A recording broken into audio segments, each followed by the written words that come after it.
Um filho bem-sucedido, empresário rico, evangélico convicto, abandonou a mãe católica num lar de idosos e foi embora sem olhar para trás. 7 anos sem visita. 7 anos de silêncio. 7 anos achando que estava certo. Até que numa madrugada de segunda-feira, numa crise que quase acabou com tudo que ele havia construído, ele viu uma figura de manto azul à beira da cama dele. E ouviu uma voz que disse o nome da mãe que ele havia esquecido. Esta não é uma história sobre religião. É sobre um filho que perdeu o caminho de casa. E sobre uma mãe que nunca parou de rezar por ele. Escreve aqui nos comentários de qual cidade você está assistindo agora. Pode ser de Belo Horizonte, de Recife, do interior do Mato Grosso, de qualquer canto desse Brasil. Escreve o nome da sua cidade ali embaixo, porque essa história foi feita para chegar onde você está. E eu quero saber de onde cada pessoa veio até aqui hoje. O nome dele é Cláudio Roberto Esteves. Tem 59 anos. Nasceu em Poços de Caldas, no sul de Minas Gerais, numa família simples, filho único de seu Benedito, que era sapateiro, e de Dona Aparecida, que lavava roupa para fora para ajudar no sustento da casa. Cláudio cresceu vendo a mãe trabalhar. Dona Aparecida acordava às 5 da manhã, lavava, passava, entregava, voltava, fazia o almoço, cuidava da casa, rezava o terço antes de dormir. Todos os dias. Sem reclamar. Sem domingo de descanso. Sem férias.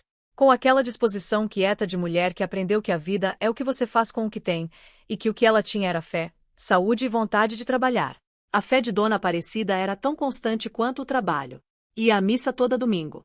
Tinha o altar de Nossa Senhora Aparecida no corredor da casa pequena deles, uma imagem de gesso que havia ganhado da mãe dela quando casou, sempre com vela acesa e um copo d'água fresca que ela trocava toda manhã como quem serve um hóspede de respeito. Rezava em voz alta antes do almoço, em voz baixa antes de dormir, e em silêncio durante o trabalho, com aquele movimento de lábios que Cláudio havia visto desde pequeno. Cláudio cresceu dentro dessa fé porque era o que havia. Fazia primeira comunhão, ia à catequese, acompanhava a mãe nas missas. Não com devoção profunda, mas com aquela participação de criança que não questiona o que faz parte do ambiente. Aos 18 anos, Cláudio saiu de Poços de Caldas para Belo Horizonte para tentar a vida. Seu Benedito havia morrido 2 anos antes de um problema no coração, deixando Dona Aparecida sozinha com o filho e uma dívida pequena que ela levou 2 anos pagando do dinheiro da roupa lavada. Cláudio havia prometido ao pai no hospital que ia cuidar da mãe. Havia prometido com aquela seriedade de filho de 16 anos que ainda não sabe o quanto a vida vai testar a promessa. Em Belo Horizonte, Cláudio começou do zero. Trabalhou de auxiliar de almoxarifado, de balconista, de entregador. Tinha aquele jeito direto e determinado de homem que cresceu sem folga e que sabe que ninguém vai dar o que ele não correr atrás. Em 2 anos havia juntado dinheiro suficiente para abrir uma distribuidora pequena de materiais de construção com um sócio que havia conhecido no trabalho. O negócio foi crescendo. Devagar no começo, depois com mais velocidade. Cláudio tinha talento natural para negociação, para encontrar fornecedor melhor, para fechar contrato que parecia impossível. Em 10 anos, a distribuidora pequena havia virado uma empresa média com 8 funcionários. Em 15 anos, com uma filial aberta em Contagem. Em 20 anos, com contratos com construtoras grandes do estado. Foi nesse meio tempo, quando tinha uns 30 e poucos anos e a empresa estava crescendo forte, que Cláudio foi a uma reunião de negócios num hotel em BH e o evento ao lado era um culto evangélico de celebração. Entrou por curiosidade. Ficou por 1 hora. Voltou na semana seguinte. A igreja evangélica onde começou a frequentar era grande, moderna, com um pastor carismático que falava sobre prosperidade, sobre bênção divina no trabalho, sobre o homem de Deus que constrói o reino aqui na terra com as próprias mãos. Era uma teologia que encaixava perfeitamente em tudo que Cláudio havia construído e acreditava sobre a vida. Trabalho duro, resultado visível, Deus abençoando quem se dedica. Em 2 anos, Cláudio estava totalmente integrado à congregação. Liderava a célula, dava dízimo generoso, havia se casado com a Patrícia, filha de um líder da igreja, numa cerimônia que encheu o salão de festas do templo com 300 pessoas. E foi nesse período que a relação com Dona Aparecida foi se complicando. Não foi uma ruptura imediata. Foi um afastamento gradual, daqueles que acontecem quando ninguém toma a decisão, mas as decisões vão se acumulando sozinhas. Cláudio ia menos a Poços de Caldas. O negócio exigia. Depois, quando ia, ficava menos tempo. Depois as ligações foram ficando mais curtas. Depois menos frequentes. E havia a questão da fé. Cláudio havia se convencido, através de anos de doutrina na congregação, que o catolicismo da mãe era uma fé equivocada. Que a devoção a Maria era idolatria. que as imagens eram ídolos que a Bíblia proibia. Dizia isso com aquela convicção de quem aprendeu algo com força suficiente para achar que descobriu a verdade que os outros não viram ainda. Numa visita que fez quando Dona Aparecida tinha uns 65 anos, houve uma conversa que ficou como uma pedra no caminho. Cláudio estava na sala com a mãe e o altar de Nossa Senhora estava no corredor como sempre esteve. Ele disse, com aquele tom educado que às vezes é mais duro do que a rispidez aberta, que aquele altar estava no lugar errado. Que imagem não era de Deus. Que a mãe havia vivido a vida inteira numa fé que não era a verdadeira. Dona Aparecida o olhou por um momento longo. Depois disse com aquela calma dela que vinha de 70 anos de vida. Cláudio, essa imagem ficou aqui quando você nasceu. Ficou aqui quando seu pai morreu. Ficou aqui quando você foi embora. Ela vai continuar ficando aqui. Cláudio não gostou da resposta. Não brigou. Mas algo esfriou naquela tarde que não voltou a aquecer. As visitas foram ficando mais raras. As ligações foram ficando mais curtas. E quando Dona Aparecida teve um problema de saúde aos 72 anos, uma fraqueza nas pernas que foi piorando até ela não conseguir mais cuidar da casa sozinha, Cláudio tomou uma decisão que chamou de prática e que no fundo sabia que não era só prática. Colocou a mãe num lar de idosos em Poços de Caldas. Um lugar decente, com cuidadores, com um médico regular, limpo. Pagou tudo certinho, todo mês, sem falhar. O cheque chegava na data certa. Mas ele não foi visitar. A primeira vez que não foi porque tinha viagem de negócios. A segunda vez foi porque a empresa estava passando por uma reestruturação importante. A terceira vez foi porque a Páscoa era sempre um período complicado no mercado de construção. E depois de 3 vezes virou o hábito de não ir, que é o pior tipo de hábito porque a gente nem percebe quando virou o hábito. 7 anos. 7 natais.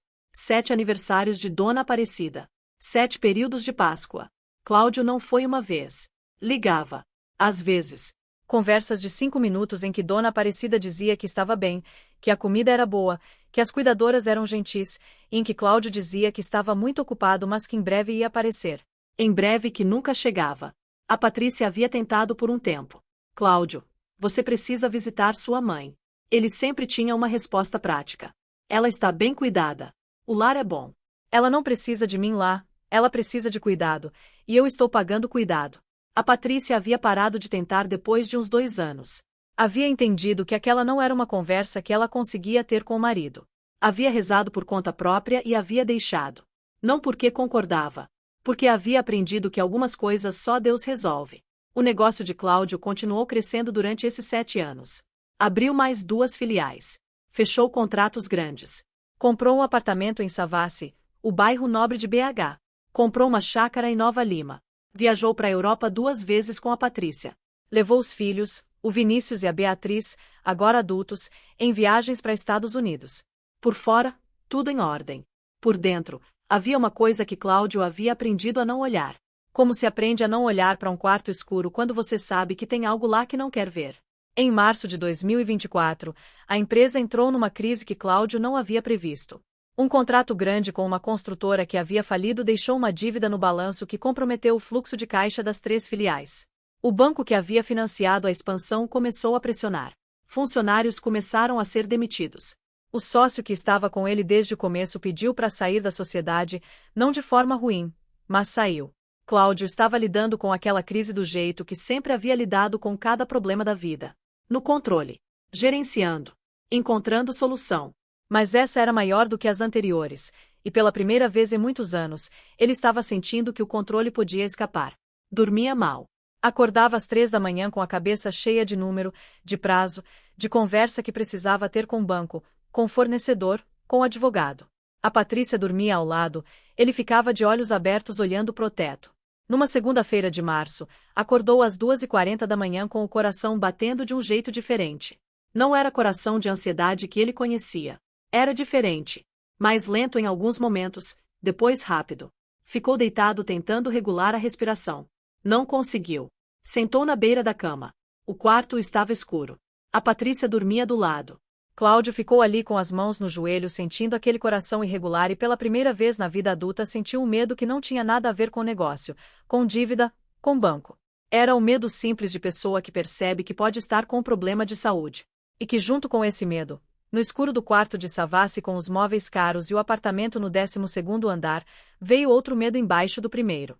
De que se fosse embora naquela noite, Havia uma mãe num lar de idosos em Poços de Caldas que fazia 7 anos sem vê-lo. Fechou os olhos. Tentou respirar. E então viu. Não era sonho. Não estava dormindo. Estava sentado na beira da cama, de olhos fechados, completamente acordado. E havia uma luz. Suave. Azulada. Do lado esquerdo do quarto, perto da janela. Abriu os olhos devagar. Uma figura. De pé, perto da janela, com o manto azul que ele conhecia de ter visto durante a infância inteira no corredor da casa pequena em Poços de Caldas. O véu branco. As mãos levemente abertas. O rosto sereno com aquela expressão que ele havia olhado centenas de vezes sem nunca ter realmente visto. Cláudio ficou parado. Não gritou. Não acordou a Patrícia. Ficou olhando com aquela paralisia específica de quando algo é grande demais para qualquer reação imediata. E então ouviu. Não com os ouvidos. Com o peito. Como quando você não ouve o som mas sente a vibração. Uma voz que era ao mesmo tempo suave e absolutamente clara. Vá ver sua mãe. Não era ameaça. Não era cobrança. Era um pedido. O tipo de pedido que só quem ama de verdade consegue fazer, com aquela leveza que carrega mais peso do que qualquer grito. Cláudio ficou olhando para a figura por alguns segundos. Depois ela foi se tornando menos nítida. A luz foi diminuindo. Até não ter mais nada. Só o quarto escuro de sempre e a janela com a cidade de BH lá fora. O coração de Cláudio havia regulado. Completamente. Aquele batimento irregular que havia o acordado havia sumido como se nunca tivesse estado. Ficou sentado na beira da cama por um tempo longo. Depois se deitou. Ficou olhando pro teto até o sol nascer. Se esse testemunho está tocando algo dentro de você agora, preciso te pedir uma coisa. Inscreve-se no canal Milagres Cristãos agora.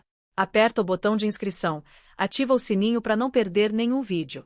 E deixa um like para que mais pessoas que precisam ouvir isso possam encontrar esse testemunho hoje. Faz isso agora, e a gente continua.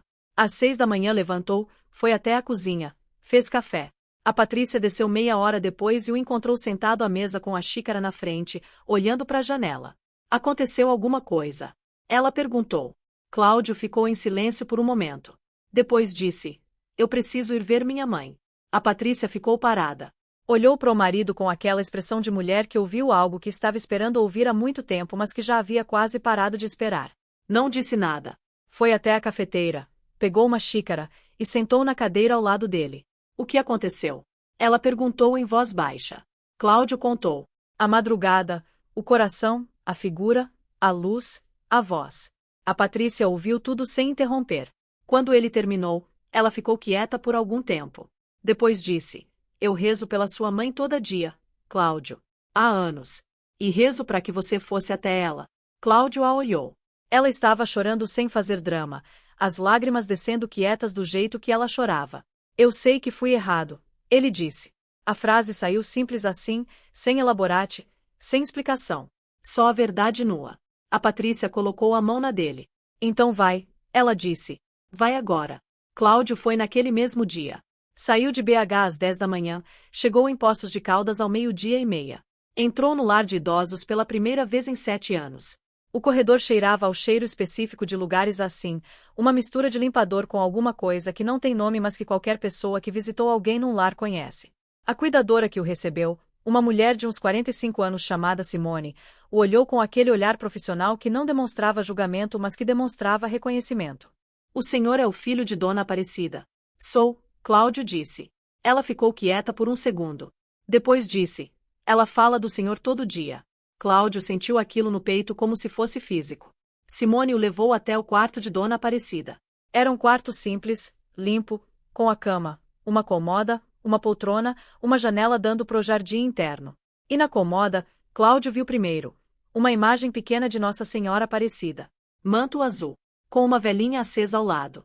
Dona Aparecida estava na poltrona. 79 anos agora. O cabelo completamente branco. As mãos com aquele tremor leve que vem com a idade, os olhos com a catarata que a cirurgia havia corrigido parcialmente.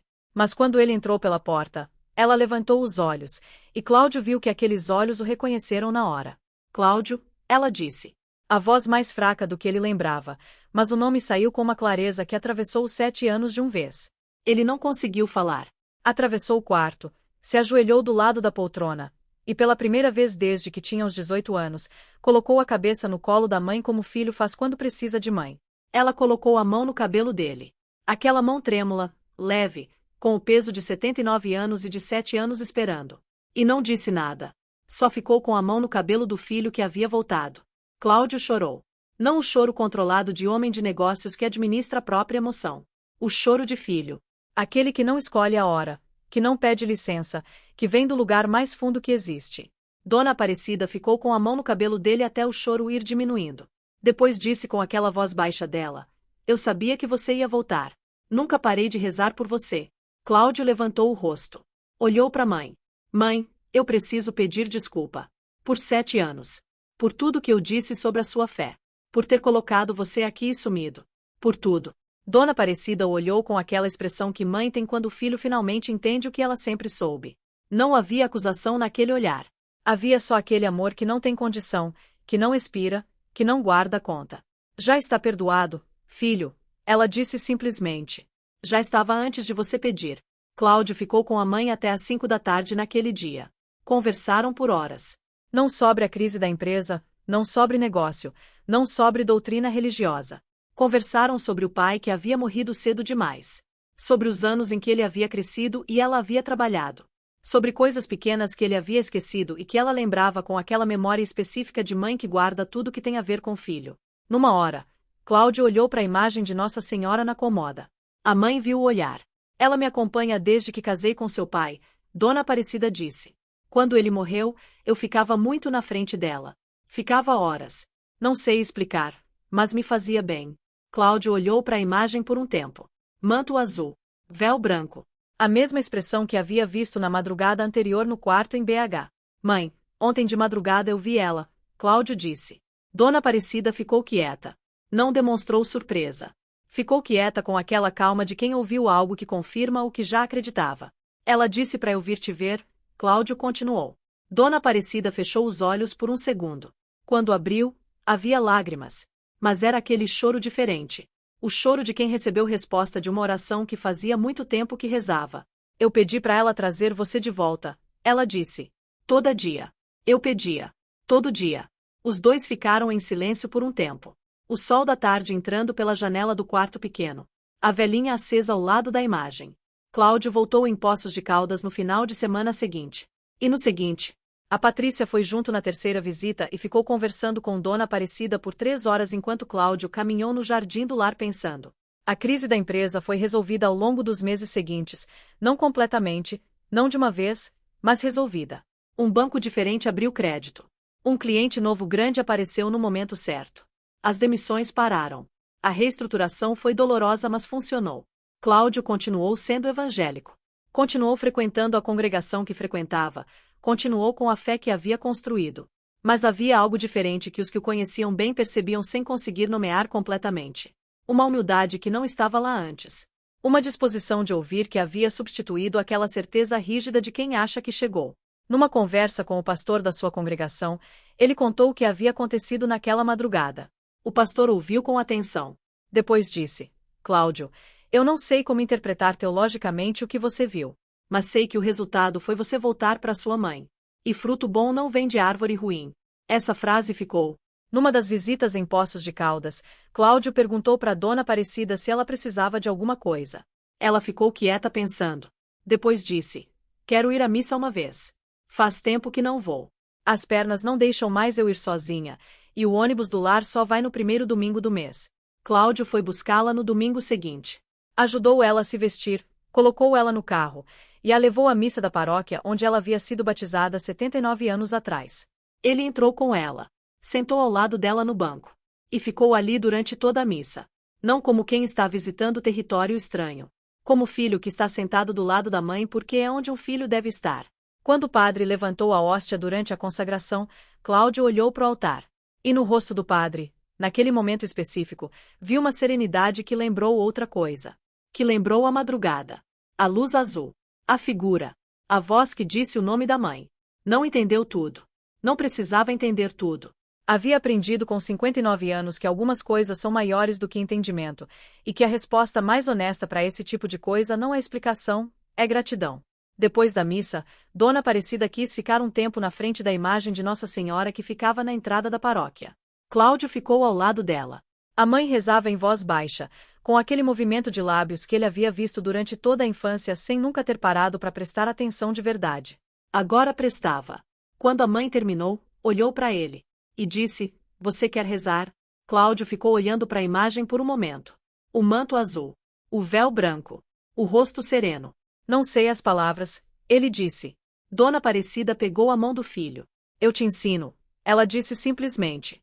E ali, na frente da paróquia em Poços de Caldas, no sol de um domingo de manhã, uma mãe de 79 anos ensinou ao filho de 59 as palavras que ele havia ouvido a vida inteira sem nunca ter aprendido de verdade. "Ave Maria, cheia de graça. O Senhor é convosco." A voz de Cláudio saiu incerta no começo. Depois foi ficando mais firme. Não porque havia chegado a uma conclusão teológica, mas porque estava de mãos dadas com a mãe que havia rezado por ele todos os dias durante 7 anos de silêncio, e porque havia uma presença naquele momento que ele havia aprendido a reconhecer na madrugada mais escura da vida dele. Hoje Cláudio vai a Poços de Caldas todo primeiro domingo do mês. Às vezes leva a Patrícia. Às vezes vai sozinho. Pega a mãe no lar, leva à missa, almoça com ela, passa a tarde conversando. Coisas simples. O tipo de coisa que deveria ter feito durante 7 anos e não fez. A empresa foi reestruturada. Menor do que era no auge, mas saudável. Cláudio diz que aprendeu algo que nenhum curso de gestão havia ensinado, que o que você constrói sem cuidar de quem construiu junto não dura. Numa das visitas mais recentes, Dona Aparecida estava dormindo quando ele chegou. A cuidadora Simone disse que ela havia tido uma noite boa, que estava descansando. Cláudio ficou sentado na poltrona do quarto enquanto ela dormia, olhando para a mãe que havia lavado roupa a vida inteira para que ele pudesse ir para Belo Horizonte e construir o que havia construído. Olhou para a imagem de Nossa Senhora na cômoda, a velhinha acesa do lado. "Obrigado", ele disse baixinho. "Obrigado por não desistir de mim quando eu havia desistido dela." Não houve resposta. Não havia como ter. Mas havia aquela paz que ele havia aprendido a reconhecer. A mesma da madrugada de março. A mesma da frente da paróquia quando havia aprendido as palavras que a mãe ensinou. Uma paz que não é ausência de problema. É presença de algo que sustenta quando os problemas chegam. Dona Aparecida acordou meia hora depois. Abriu os olhos, viu o filho na poltrona, e sorriu. Aquele sorriso de 79 anos que havia esperado 7 anos para ter resposta. "Você veio", ela disse como sempre diz agora, com aquela surpresa suave de quem ainda não acostumou completamente com a boa notícia. "Vim, mãe", Cláudio disse sempre. "E vou continuar vindo." E ele vem. Todo primeiro domingo do mês. Às vezes mais. Porque promessa de filho para pai morto que estava com 16 anos às vezes demora a ser cumprida. Mas quando finalmente é cumprida, é de um jeito que vai além do que o menino de 16 anos poderia ter imaginado. Vai além de visita. É voltar para casa.